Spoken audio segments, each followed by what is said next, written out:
अहमदाबाद में भी भारी बारिश ने कहर मचाया। अहमदाबाद के इस्कॉन हाईवे से लेकर नारोल हाईवे हो या गोता हाईवे हो, चारों ओर सैलाब, तबाही और ट्रैफिक जाम देखने को मिला। क्यों अहमदाबाद के पश्चिम विस्तार में हर बार होता है बारिश में जल भराव, देखते हैं खास रिपोर्ट। गुजरात में पिछले कुछ दिनों से हो रही भारी बारिश के कारण अहमदाबाद हाईवे अड्डे पर घुटनों तक पानी भर गया है, जिससे बाढ़ जैसी स्थिति पैदा हो गई। वीडियो में दिखाया गया कि लगातार बारिश के कारण हवाई अड्डे में पानी भर गया है। रनवे और टर्मिनल क्षेत्र पानी में डूबे हुए हैं। लगातार बारिश के कारण हवाई अड्डे में पानी भर गया है। रनवे और टर्मिनल क्षेत्र पानी में डूबे हुए हैं। अहमदाबाद शहर के पश्चिम विस्तार माने जाने वाले उत्तर पश्चिम जोन में गोता, चांदलोडिया, घाटलोडिया, बोडकदेव, थलतेज, आंबली, बोपल, इस्कॉन हाईवे समेत अनेक विस्तार भारी बारिश के कारण सैलाब में देखने को मिले, जिसको लेकर स्थानीय लोगों को भारी मुश्किलों का सामना करना पड़ा। इस्कॉन हाईवे से लेकर स्थानीय हाईवे की बात करें तो गोता हाईवे रोड हो या सरखेज हाईवे हो, चारों ओर ट्रैफिक जाम और जलभराव की स्थिति ने फिर से प्रशासन की कार्रवाई पर सवाल खड़े किए। ड्रेनेज सिस्टम की बात करें तो अहमदाबाद के मध्य जोन में सिटी विस्तार में सबसे बेहतर जल निकाल की ड्रेनेज सिस्टम है, जिससे पानी जल्दी नहीं भरता है। वहीं पश्चिम जोन और दक्षिण पश्चिम जोन में ड्रेनेज सिस्टम के सुधार के लिए प्रशासन की ओर से कोई ठोस एक्शन नहीं लिया जाता, जिसकी वजह से हर साल भारी बारिश में स्थानीय लोगों को मुश्किलों का सामना करना पड़ता है। आखिर कब स्थानीय प्रशासन ड्रेनेज सिस्टम सुधारने की कार्रवाई करेगा, ये भी एक सवाल लोगों में चर्चा में है। Bureau report, GSTV। गुजरात में भारी बारिश के बीच सौराष्ट्र और दक्षिण गुजरात के जिलों में भारी बारिश से हालत बिगड़ गए हैं। सबसे ज्यादा स्थिति जूनागढ़ जिले में की बिगड़ी है। क्या थी वजह, क्या है अभी भारी बारिश का अलर्ट, देखते हैं खास रिपोर्ट अंदर की बात में। मौसम विभाग के अलर्ट के अनुसार गुजरात और सौराष्ट्र में भारी बारिश के चलते हालात बिगड़ गए हैं। अहमदाबाद में भी बारिश के चलते कई अंडरपास बंद कर दिए गए थे, तो वहीं राज्य के कई हिस्सों में अत्यधिक भारी बारिश के बाद 2 राष्ट्रीय राजमार्ग बंद किए गए हैं। इसके अलावा ओवरटॉपिंग के कारण 10 स्टेट हाईवे भी बंद है। राज्य में 271 पंचायतों में 303 सड़कें भी बंद कर दी गई हैं। सबसे ज्यादा हालात जूनागढ़ में बिगड़ी है। वहीं मौसम विभाग के अलर्ट में कहा गया है कि कच्छ, जामनगर, देवभूमि, द्वारका, जूनागढ़ में भारी बारिश जारी रह सकती है। इसके अलावा दक्षिण गुजरात के सूरत, नवसारी और वलसाड़ के भी रेड अलर्ट जारी किया गया है। सबसे ऊंचे गिरनार पर्वत की तलहटी में एकदम से भारी बारिश से शहर में हालात बिगड़ गए। शहर में पानी का सैलाब घुसने से चलता हुआ ट्रैफिक थम गया। राज्य में राहत आयुक्त आलोक पांडे के अनुसार अब तक 736 लोगों की सुरक्षित स्थानों पर पहुंचाया गया है। भारी बारिश से प्रभावित जिलों का मुख्यमंत्री भूपेंद्र पटेल ने भी परिस्थिति का जायजा लिया था। प्रभावित जिलों में राहत कार्यों के लिए NDRF और SDRF की कुल 9 टीमें तैनात की गई हैं, जिनमें से 2 टीमें वर्तमान में जूनागढ़ में राहत कार्य कर रही हैं। Bureau report, GS। भारत और पाकिस्तान के बीच 15 अक्टूबर को अहमदाबाद के नरेंद्र मोदी स्टेडियम में क्रिकेट वर्ल्ड कप का महामुकाबला होगा, जिसके चलते अहमदाबाद में सभी होटलों के दाम आसमान पर पहुंच गए हैं। तो इसके कारण लोगों ने अहमदाबाद में दिन गुजारने के लिए नया रास्ता खोल दिया है। देखते हैं स्पोर्ट्स रिपोर्ट में। भारत और पाकिस्तान के बीच 15 अक्टूबर को अहमदाबाद के नरेंद्र मोदी स्टेडियम में क्रिकेट वर्ल्ड कप का महामुकाबला होगा। जैसे जैसे महामुकाबले की घड़ी नजदीक आ रही है, वैसे वैसे शहर में होटलों का किराया आसमान छू रहा है। एक दिन के लिए होटल का कमरा 50,000 से 70,000 रुपए तक मिलने लगा है। देश विदेश से आने वाले लोगों ने अनोखा जुगाड़ निकाला है। वे महंगे होटलों की जगह अस्पतालों में कमरे बुक कर रहे हैं, क्योंकि यहाँ किफायती दाम में उन्हें कमरे के साथ खाना भी मिल रहा है। लोग हॉस्पिटल में फुल बॉडी चेकअप के बहाने 1 या 2 रात के लिए कमरे बुक कर रहे हैं। अहमदाबाद में होटल का किराया 20 गुना तक बढ़ गया है। एक बड़े अस्पताल के वरिष्ठ अधिकारी ने बताया कि अहमदाबाद में त्योहारी सीजन में भी लोग खर्चा बचाने के लिए ऐसा करते हैं, क्योंकि अस्पताल सीजन के हिसाब से चार्ज नहीं बढ़ाते, इसलिए वे होटलों की तुलना में सस्ते पड़ते हैं। कुछ लोगों का कहना है कि ये लोग मेडिकल टूरिज्म के नाम पर अस्पतालों को किफायती होटलों में तब्दील कर रहे हैं। Bureau report, GSTV। राज्य भर में इन दिनों आंखों में कंजक्टिवाइटिस संक्रमण के चलते लगातार मरीज सामने आ रहे हैं। शुक्रवार को अहमदाबाद शहर में 208 मरीज सामने आए हैं। क्यों बढ़ रहा है कंजक्टिवाइटिस का संक्रमण, देखते हैं खास रिपोर्ट। राज्य भर में इन दिनों आंखों की कंजक्टिवाइटिस संक्रमण के चलते लगातार मरीज सामने आ रहे हैं। अहमदाबाद के असारवा स्थित आंख के अस्पताल में शुक्रवार को 153 मरीज उपचार के लिए पहुंचे। दूसरी ओर 16 सिविल अस्पताल के नेत्र विभाग में भी 60 नए केस सामने आए। पिछले कुछ दिनों से इन अस्पतालों में इसी तरह बड़ी संख्या में कंजक्टिवाइटिस संक्रमण के मामले सामने आ रहे हैं। नेत्र रोग विशेषज्ञों का कहना है कि संक्रमण से घबराने की नहीं बल्कि सतर्कता रखने की जरूरत है। वैसे हर वर्ष इन दिनों में इस संक्रमण के केस बढ़ते हैं। आंख लाल हो जाने के अलावा खुजली, लगातार पानी गिरना और दर्द जैसे लक्षण होते हैं। ऐसे में चिकित्सक से उपचार कराना चाहिए। खुद को और दूसरों को संक्रमण न लगे ऐसे जतन भी करने चाहिए। संक्रमित व्यक्ति मुंह और अपने हाथों को स्वच्छ रखे। लक्षण होने पर नजदीक के आंख रोग विशेषज्ञ से उपचार कराना चाहिए।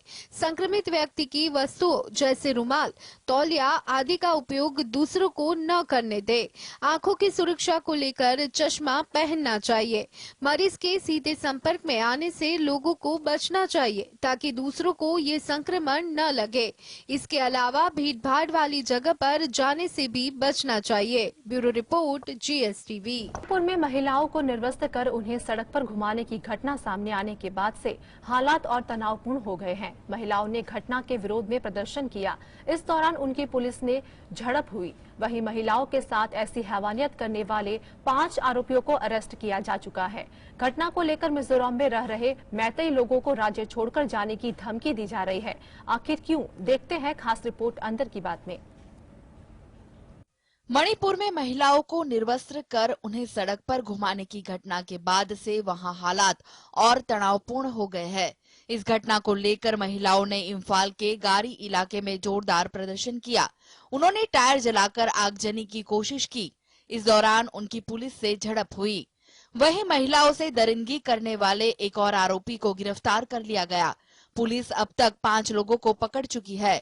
जानकारी के मुताबिक महिलाओं से दरिंदगी का वीडियो 19 जुलाई को सामने आया था। इसके 24 घंटे के भीतर पुलिस ने आरोपियों को हुईरेम हैरादास, अरुण सिंह, जीवन इलांगबाम और तोम्बा सिंह को गिरफ्तार कर लिया था। सभी थोबल जिले के ही रहने वाले हैं। अब पुलिस ने 5वें आरोपी नोकपोक सेकमाई अवांग लिकाई के रहने वाले युम लैम्बम नोंगसे थोई मैटेई को अरेस्ट कर लिया है। मिजोरम में भी महिलाओं से दरिंदगी की घटना को लेकर भारी आक्रोश है। इस बीच पूर्व उग्रवादियों के एक संगठन ने कहा कि इस घटना से मिजो युवाओं में बहुत आक्रोश है। ऐसे में बेहतर होगा कि मणिपुर से आए मैतेई लोग राज्य छोड़कर चले जाए। वहीं इस मामले में अब तक 5 आरोपियों की गिरफ्तारी हो चुकी है। Bureau report, GSTV।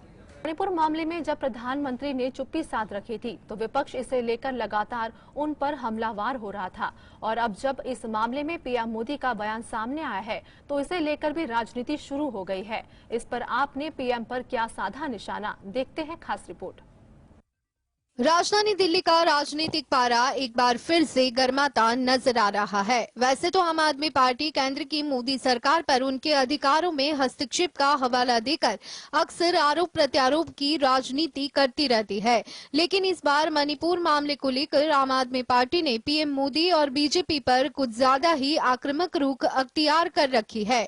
आपके राज्यसभा सांसद संजय सिंह ने पीएम मोदी के बयान पर तीखी प्रतिक्रिया देते हुए उन्हें नौटंकी आज प्रधानमंत्री बता दिया। उनका कहना है कि इतने दिनों तक उन्होंने वायलेंस पर साइलेंस बनाए रखा और अब कह रहे हैं कि उन्हें बेहद पीड़ा है। उन्होंने पिछले कई मौकों का हवाला देते हुए कहा कि कोरोना काल में वो रैली कर रहे थे और लोग मर रहे थे। बाद में उन्होंने कहा कि उन्हें बेहद पीड़ा और आक्रोश है। नोटबंदी के समय भी उन्होंने लोगों के समक्ष अपनी पीड़ा जाहिर की और अब 3 महीनों के बाद उन्होंने मणिपुर हिंसा मामले पर अपनी चुप्पी तोड़ी और कहा कि उन्हें बेहद पीड़ा और आक्रोश है। मणिपुर मामले की आंच में भले ही राजनीतिक दल अपनी रोटियां सेकने में लगे हैं, लेकिन यह काफी संवेदनशील और देश के लिए शर्मनाक घटना है। Bureau report, GSTV। तिरंगे को पहली बार 22 जुलाई 1947 को भारतीय राष्ट्रीय ध्वज के रूप में अपनाया गया था। इसलिए हर भारतीय को इस दिन के इतिहास के बारे में जरूर पता होना चाहिए। क्या अहम इतिहास छुपा है, देखते हैं स्पेशल रिपोर्ट। हमारे देश का तिरंगा जब शान से लहराता है तो हर भारतीय का सीना गर्व से फूलकर चौड़ा हो जाता है।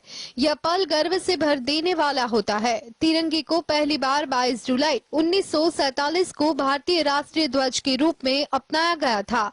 1916 में स्वतंत्रता सेनानी आंध्र प्रदेश के पिंगली वेंकैया ने एक ऐसे झंडे के बारे में सोचा जो सभी भारतवासियों को एक धागे में पिरो कर रखे।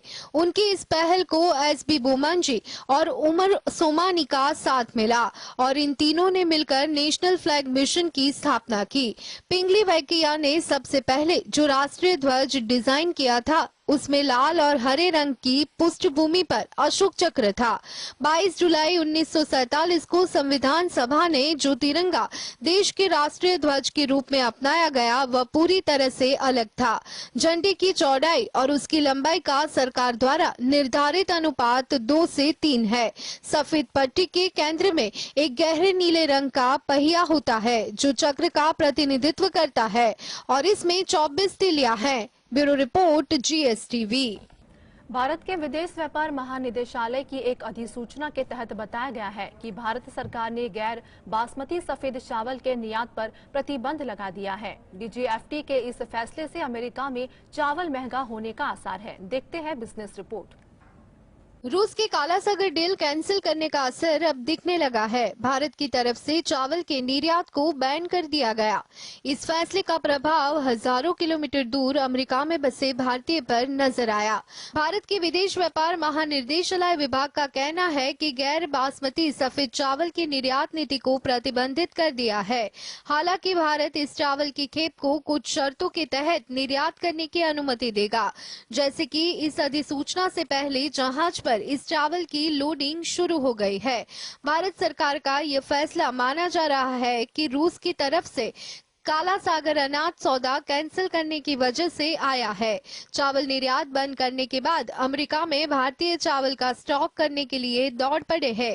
कई दुकानों पर कीमतों में $32 से $47 तक का इजाफा हुआ है। पहले यह आंकड़ा $22 तक ही था। यहाँ पर बसे बहुत से भारतीय प्रतिबंध खत्म होने तक चावल की बोरियों का स्टॉक करने के लिए भारतीय दुकानों में पहुँच गए। इसके बाद कई भारतीय दुकानों पर एक व्यक्ति एक बोरी वाला नियम लागू करना पड़ा। Bureau report, GST। US गेट की न्यूक्लियर सबमरीन दक्षिण पूर्वी बंदरगाह शहर बुसान पहुंच गई है, जिसके चलते साउथ कोरिया में एक राजनीतिक बैठक हुई थी। क्यों अब साउथ कोरिया ने नॉर्थ कोरिया को दी चेतावनी, क्या है वजह, देखते हैं खास रिपोर्ट। साउथ कोरिया ने नॉर्थ कोरिया को चेतावनी दी है कि नॉर्थ कोरिया की ओर से किसी भी परमाणु हमले का मतलब किम जोंग उनके नेतृत्व वाले शासन का अंत होगा। साउथ कोरिया की यह चेतावनी तब आई है जब नॉर्थ कोरिया ने कहा था कि US न्यूक्लियर सबमरीन की तैनाती उनके परमाणु हथियारों के इस्तेमाल की शर्तों को पूरा कर सकती है। रिपोर्ट के अनुसार नॉर्थ कोरिया के रक्षा मंत्री कांग सुन नाम ने पिछले दिनों साउथ कोरिया को लेकर बयान जारी किया था। उन्होंने अपने बयान में साउथ कोरिया में 18,750 टन की ओहियो कैटेगरी की नॉर्थ कोरियन बैलिस्टिक मिसाइल पनडुब्बी US कैंट की आने और इस हफ्ते South Korea America nuclear adviser group समूह की उद्घाटन बैठक की आलोचना की थी। आलोचना करने के बाद साउथ कोरिया के रक्षा मंत्री ने चेतावनी जारी की थी। साउथ कोरिया अमेरिका गठबंधन के खिलाफ किसी भी नॉर्थ कोरियाई परमाणु हमले की स्थिति में नॉर्थ कोरिया को चेतावनी मिली और नॉर्थ कोरिया के शासन का खात्मा करने की बात कही। इसमें यह भी कहा गया कि नॉर्थ कोरिया का परमाणु कार्यक्रम और मिसाइल प्रोग्राम संयुक्त राष्ट्र सुरक्षा परिषद के प्रस्तावों और अवैध गतिविधियों का साफ तौर पर उल्लंघन करता है। Bureau report, GSTV। चीन में नेता, कलाकार, मशहूर हस्तियां, उच्च अधिकारी और मीडिया मुगलों के लापता होने का लंबा इतिहास है। शी जिनपिंग भी राष्ट्रपति बनने से पहले 2 हफ्ते तक गायब थे। अभी चीन के विदेश मंत्री पिछले 4 हफ्ते से लापता हैं। क्या सनसनीखेज राज दबा हुआ है लोगों के लापता होने में? देखते हैं खास रिपोर्ट। चीन के विदेश मंत्री कमोबेश 4 हफ्ते से लापता है। वह अचानक गायब हो गए। चीन सरकार भी इस पर खामोश है। इस खामोशी का लंबा इतिहास है। नेताओं और नामचीन हस्तियों का चीन में गायब होना आम बात है। खुद शी जिनपिंग 2012 में राष्ट्रपति बनने से पहले 2 हफ्ते तक लापता थे। कहा जाता है कि रिश्वतखोरी, घूसखोरी, चोरी और सार्वजनिक धन का गलत इस्तेमाल होने पर आमतौर पर नेताओं और अधिकारी गायब कर दिए जाते हैं। इस तरह के अपराधों से चीन को जीडीपी का 3% नुकसान होता है। ऐसे में इस तरह के अपराध यहाँ बिल्कुल अस्वीकार्य है। चीनी कम्युनिस्ट पार्टी को विरोध की आवाज नापसंद है। ऐसा करने पर लोग सीधा गायब कर दिए जाते हैं। किन गैंग विदेश में चीन का चेहरा 25 जून से लापता है। वह अमेरिका में चीन के राजदूत थे। बाद में खुद राष्ट्रपति शी जिनपिंग ने दिसंबर में उन्हें विदेश मंत्री नियुक्त किया था। किन गैंग के बारे में बताया जाता है कि वह चीन की राजनीति में एक उभरता चेहरा है। चीनी विदेश मंत्रालय का दावा है कि वह बीमार चल रहे हैं। Bureau report, GSTV।